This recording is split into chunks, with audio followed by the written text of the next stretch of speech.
بسم اللہ الرحمن الرحیم۔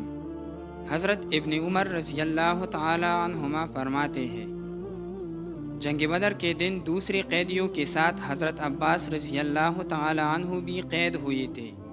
انہیں ایک انصاری صحابی نے قید کیا تھا۔ انصار نے انہیں قتل کرنے کی دھمکی دی تھی۔ آپ صلی اللہ علیہ وسلم کو اس کی خبر پہنچی تو آپ نے فرمایا، آج رات میں اپنے چچا عباس کی وجہ سے سو نہیں سکا، کیونکہ انصار کہہ چکے ہیں کہ وہ عباس کو قتل کر دیں گے۔ حضرت عمر رضی اللہ تعالی عنہ نے کہا، کیا میں انصار کے پاس جاؤں اور ان سے عباس کو لے آؤں؟ حضور نے فرمایا، ہاں جاؤ۔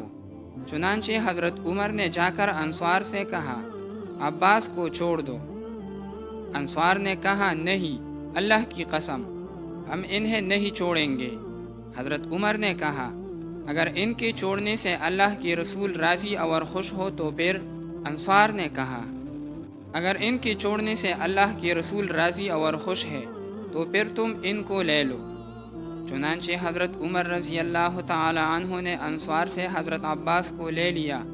جب وہ حضرت عمر کے ہاتھ میں آ گئے تو حضرت عمر نے ان سے فرمایا، اے عباس، مسلمان ہو جاؤ۔